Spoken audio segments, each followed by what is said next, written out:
Oi, vamos para mais uma aula 2, eu e você.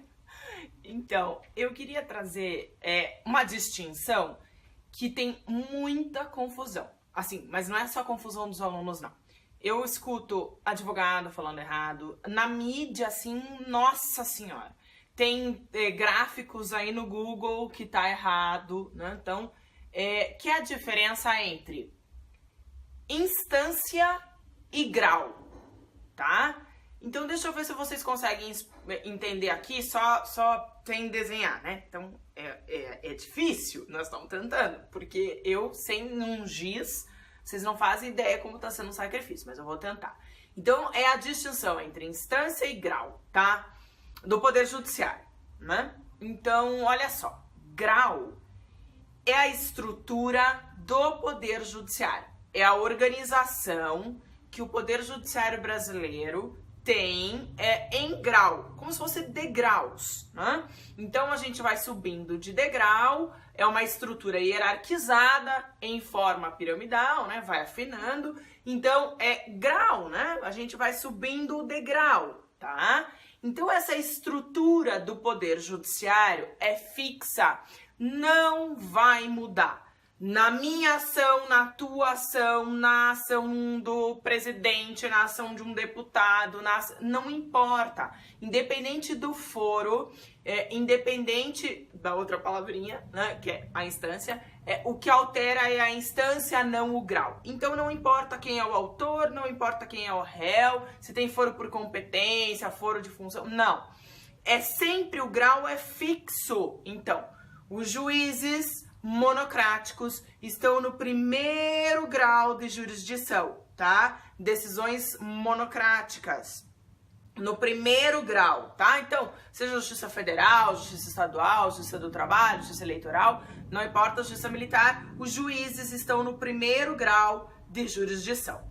Acima deles estão os tribunais, onde trabalham os desembargadores. Então, desenha comigo, no primeiro andarzinho, no primeiro degrau ou no primeiro grau de jurisdição, os juízes monocráticos, tá? E aí a gente sobe um andar, vai para o segundo andar. No segundo andar, no segundo degrau ou no segundo grau de jurisdição estão os tribunais onde as decisões são colegiadas por desembargadores, né? Não todas, gente, a maioria delas, a regra, né? Então as decisões são colegiadas.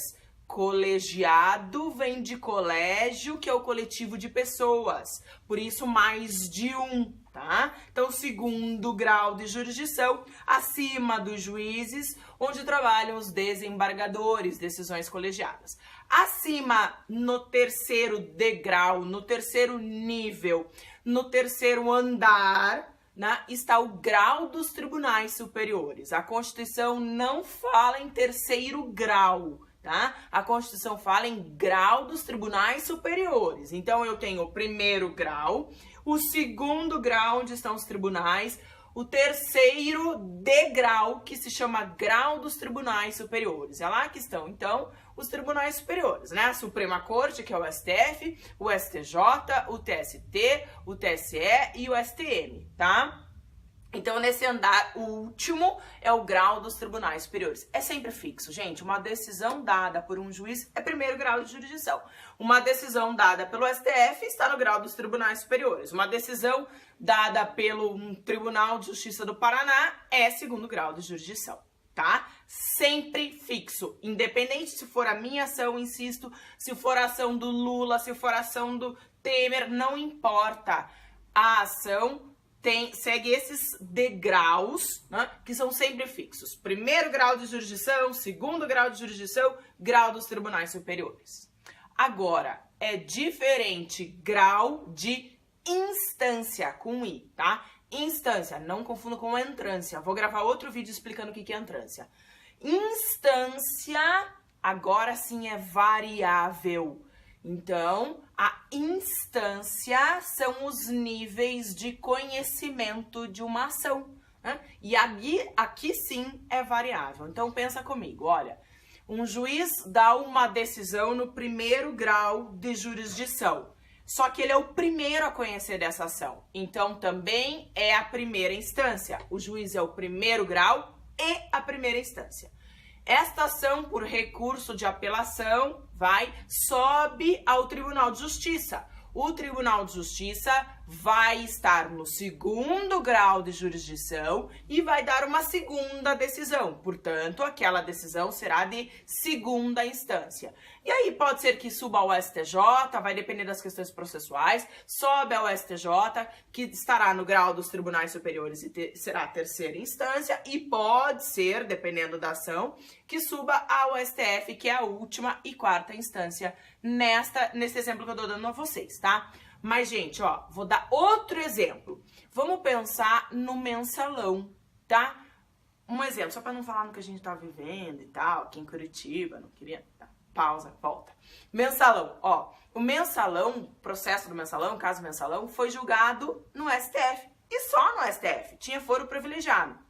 Então, olha só, o STF atuou como primeira instância.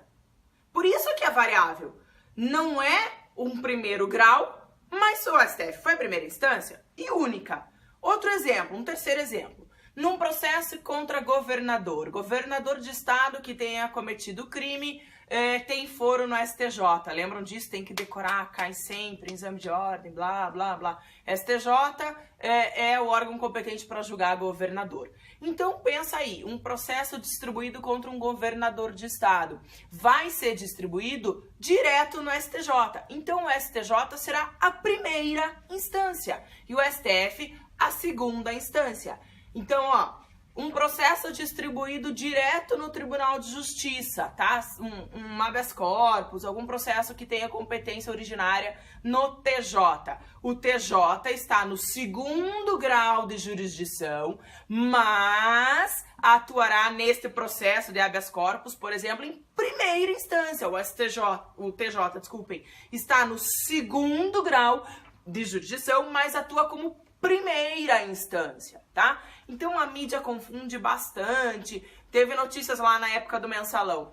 Os advogados do fulano tentaram que o processo fosse julgado para primeira instância.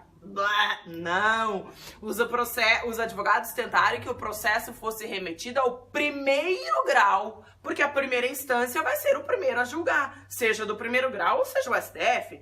Então, cuidado, grau e instância não são sinônimos. Se vocês tiverem alguma dúvida, vocês me escrevem. Desculpa ter ultrapassado o tempo, não é a minha intenção, eu queria vídeos curtinhos, mas é que esse assunto é bastante complicado, tá?